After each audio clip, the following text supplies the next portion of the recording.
Hello everybody and welcome back to 3-2 Brew. Today we're going to be doing week 4 recap / analysis for our Project Goblin guide. So this week was a bit of a tough one. I ended up playing 2 different deck archetypes. The first one was Goblins 1.5, which was the red-green that we have been working with. Overall, just did not perform well with this deck. Don't know if it's a mental thing of me expecting a loss or just the deck isn't good for me. I know that the deck is good overall. That's one of the biggest things to note about this. Like, I am very, very real on the fact that this deck is good overall. But yeah, just didn't get there. Played quite a few matchups with it and just didn't really feel great. I think I played 7 total matches with it this week. And just wasn't, in love with it. Maybe 8 even. But that's okay. No complaints with it. I'm going to come back to it. I do think that red-green is potentially the best version of this, but I did start exploring a red-black again thanks to the comments on my previous video, which I'll get into here in a second. I just don't know if I have the right mindset to play this red-green version. I think I get too greedy and too impatient and I overplay. I do think that the lack of results from my overall testing with these decks is not the deck's fault. I have to believe that. I don't know if it's a sanity thing, but overall, I think that I'm just not taking the right lines or whatnot. The comments from my previous testing video noted that Goblin Matron lines, they cut that due to they cut Matron and added in flunkies because they just weren't tutoring the correct thing. And I think that might be my problem. I'm really not 110% sure though. So I'm going to continue to kind of truck through here and just see what I can pull up out of everything. What I do want to note though is that the 2-time sharpshooter felt very good in a lot of matchups. I do like that. Unfortunately, in person, I don't own 2 sharpshooters and it's not a cheap card. So I might have to play a deck without it and I might go down to just 1 sharpshooter because of that. I don't really want to have to buy a second sharpshooter because right now I'm with Goblins in the fact that I probably won't be playing this deck again after. That's how I feel currently. If that changes, I'll modify it. But yeah, overall, red-green did not treat me well this week. Quick look at the stats here.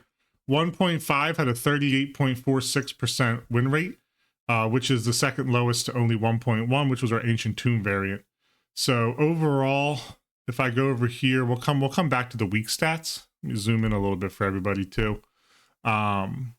Overall, for version 1.5, I went 5 and 8 with it across the land. 1-1 on elves, which is kind of wild. Lost to Enchantress, lost to the Mirror. Did beat Sly, and I did not beat Stifle Not. Just not great against the Brews either. So overall, not the best showing for it. And let's hop back real quick on over to our 1.6 brew. So this was some feedback from the comment section on my previous where they said cut Matron, and then we kind of had a lengthy discussion. I forget your name, but I really appreciate you giving this a peep and giving me legitimate feedback. And I did. I took it to heart and really wanted to give it a run. So this list is cut from Matrons. I am running more of a pseudo combo. I know this says Living Death, but what you'll see soon is a little bit different of a list than what I have IRL. So I didn't have any Living Deaths. I had to get Patriarch's Bidding instead, which I do think is a worse version of this deck.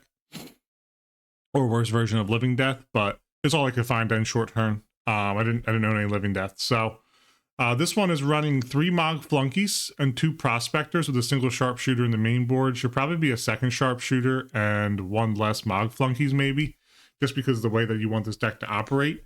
But this felt really good. I had pretty good results with this. I didn't do well on my IRL tournament, which I'll get into here in a second, but I like the way that this list feels. One major downside, I don't think Draw News Crusade gets there over top of the Engineered Plagues. So when you play the black version, the way it feels is like, are you willing to just lose to Plague?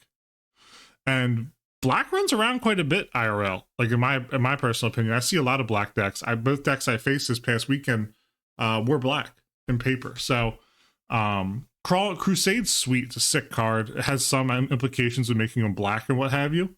But yeah, just overall didn't love the way that the deck felt with Crusade versus Plagues. You also got King, but King doesn't get around the fact of like too many plagues, as I found out. But we'll talk about that. Parish feels great. I do wonder if these decks should be running like a 3-3 split of Pyroblast and Red, because we just lose to the blue decks a lot. So that's something in my brain. I did toss in an Overload because I have a foil one of them and I had a flex spot in the sideboard. But yeah, overall, the version 1.6, if we want to look at win percentages, ended up going 3-2. So I have a total of 5 matches with it. I lost 2 on the weekend, but I beat a 4-color Weenies on MTGO. I beat Sly on MTGO, and I beat a Standstill on MTGO. How crazy is that? I never beat Standstill. So I had some good confidence going into the tournament this weekend because I just took 3 straight. But what ended up happening then, I'm going to tab on over to my Blue Sky. I'm on Blue Sky. I'm not very good with it. I only really post when I go to tournaments, but if you're interested in it, let me know. I went to Phyrexian Life Games in Scarborough, Maine for the monthly. I'd never been there before. I was a bit nervous, but everyone there I played against was incredibly nice. I love Maine. It's probably my favorite state I've ever been to. My wife and I got married there recently. We took our honeymoon down the coast of Maine. I love Maine. The people there have always been fantastic. The views are wonderful. It's a different kind of vibe than a lot of different places I've been to in the country. And I enjoyed that. Obviously Portland's a wonderful city or what have you, but there's a ton of cool little towns tossed up on there. I drove around Route 1 a bit too on the coastline, and it's just chef's kiss. But yeah, it went up. Also, great logo from the Deranged Hermits. Really, really sick. Huge fan of it. Looks fantastic. But let me go on down here. So this is the list I ended up running. It's very, very similar, but I only have 1 Sharpshooter and Patriarch's Biddings instead of the Living Deaths. And the sideboard, I went with 1 Overload, 1 Goblin King, and then I had an Anarchy. I just wanted to toss in just in case I saw some white running around. I don't know what the meta's like up there, but these are the cards I own in person. And a huge shout out to the Diabolic Tutors. We have my mat from all my homies that they gave me underneath, which is Karn from an EDH deck that I love. But this is the list I brought with me. These are the cards that I owned. Gloom felt fantastic in a lot of matchups. I really like Gloom in this meta right now. But yeah, overall, this deck felt pretty sweet to play with. I just didn't play great with it. Also had a wonderful drive. It had just done a ton of snow the day before. We had a ton of snow that night. But beautiful, absolutely beautiful, like drive down. Everything was icy / snow coated, and like this was just a random highway, and I just quick snapped a photo or what have you at my rental. But beautiful, absolutely fantastic drive. I love it. Couldn't say much nicer things about it. But yeah, match 1 was against a really cool opponent named Nick. It was extremely nice. And then we played, he was on Roxer. And game 1, I had to go to 5. I was on the play and just got Tempting Wormed. Just absolutely got my soul crushed by Tempting Worm. The Cabal Therapy, I believe they ate my War Chief, and then they took a turn or 2, dropped down a, literally dropped down. They went, I think it was turn 3. They tapped 2 mana, dropped down a Wall of Roots, floated a mana, Flashback Therapy, ate my only Ringleader. I had just Ringleader and 2 lands. I drew a lot of lands these games. Ate that, and they dropped a Tempting Worm, and I just didn't have a way to deal with it. Which is cool. I love Tempting Worm. I think that card's sick. I'm a huge fan of it. So you're never going to hear me complain about getting Tempting Wormed. But game 2 then was crazy. Nick was the nicest opponent I could ask for. He had found all 4 plagues in game 2. And I only found 2 Drowners Crusades and just got ran over. Nothing I could do about it. He kept saying like, "Oh, I'm so sorry, man," which it's cool.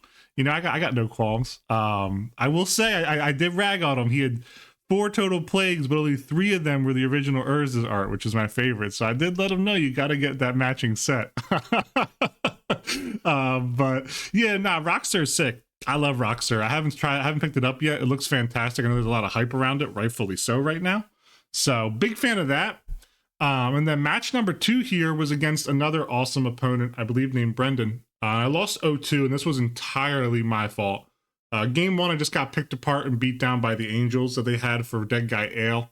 I had a bidding that was going to be a huge pullback, but I just couldn't find my second black source.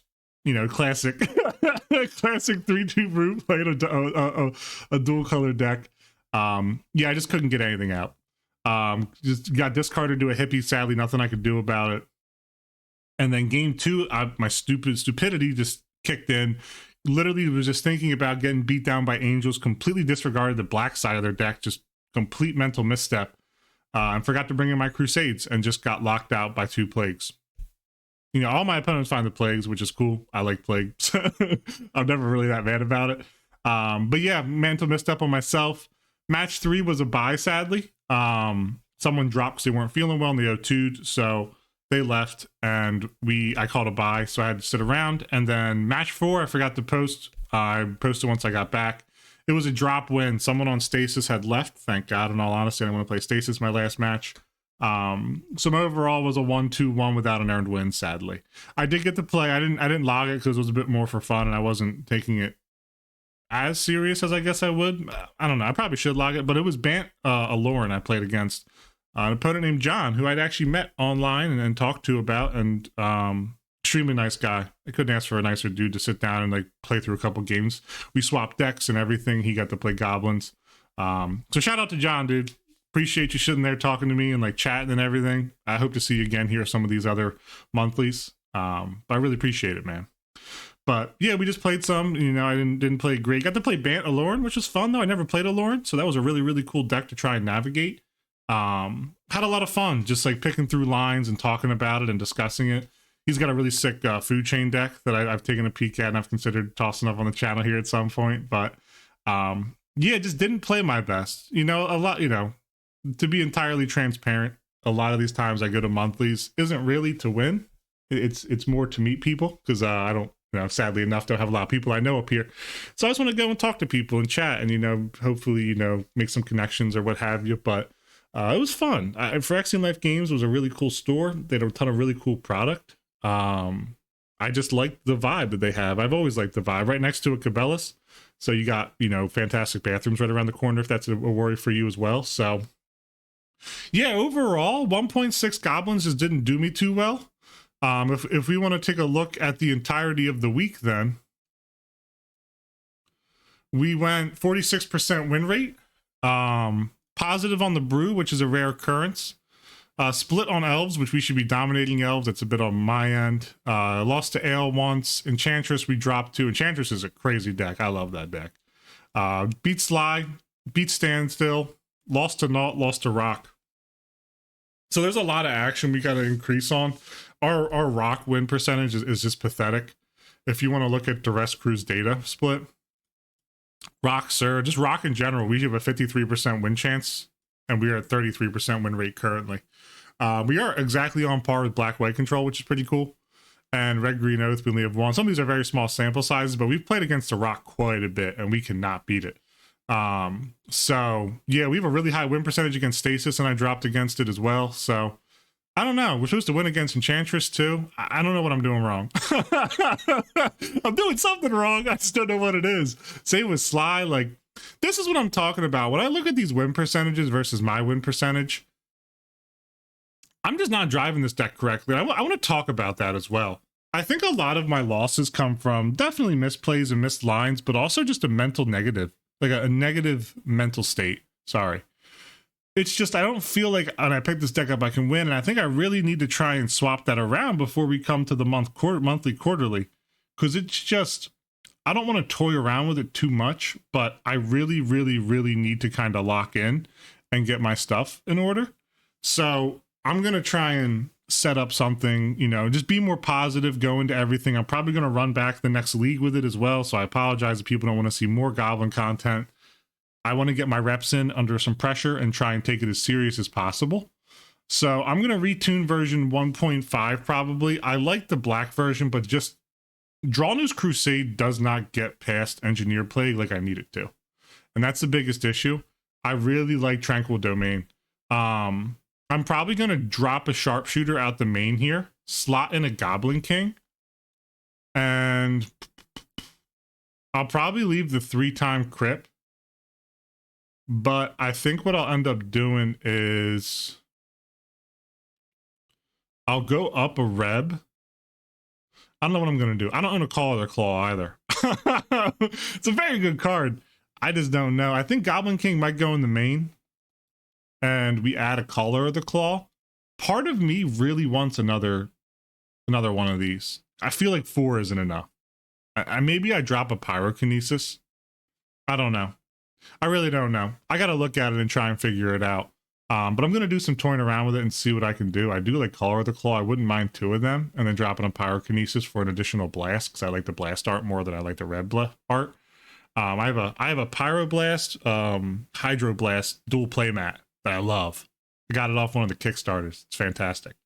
But yeah, I'm going to give it a bit of a toy around, see. And I think I might just start watching and reading, as well as a Premodern article. I'm going to start reading just uber like Goblin's theory, and really try to like lock in and get this correct. But yeah, overall, not a great week, sadly enough. But you know what? It is what it is. Like, this is a very frustrating thing I've taken on, but it's also like kind of dope that it's so frustrating, because there's a lot to pick up and a lot to learn and a lot for me to kind of struggle through. I don't mind the struggle of this and the struggle of life. That's just a part of it. So I think I am going to keep Matron as well. I like the flexibility. I just need to identify better. I want to hit the point through this entire journey where I have like a eureka moment, and I'm like, all right, this is it. You know, like I'm finally starting to, like, I've hit what I need to hit. Let's do it. Like, I want to break through. So I'm going to try and tune this to maybe do my play style a bit more and see where we can get to. But yeah, I hope everybody enjoyed. I know this isn't a super in-depth. A lot of this I think is mental, and I think I need to just kind of push through and try and understand play patterns more and really think about it. But yeah, I'm going to give it a run and try and get more testing in and see what I can do. I want to win with this deck. I don't want to lose to this deck. That's one of my biggest things. So it's okay to take some stumbles and take some hits and to have some regression, but I need to continue on a positive progression. So I'm hoping this coming week 5, I can get some good testing in and really find it. I did brew up a new deck that I really loved. Thank you, Kevin Costner, for the feedback on it and help with it. But I'm going to have to put that on the sidelines for a bit. That might be my next project, though. It might be the next one we do. So I hope everybody has enjoyed. I appreciate you all for watching. I really do. I appreciate everybody who is able to leave comments and suggestions. I love that. I love listening. I consider it. I'll definitely give a run with the variant. See how it feels. I want it. Let me know. You know, it's the biggest thing. Like, just let me know what works. So, or at least works for you, or what your experience has been. But until next time, this has been 3-2 Brew. I hope everybody enjoyed, and cheers.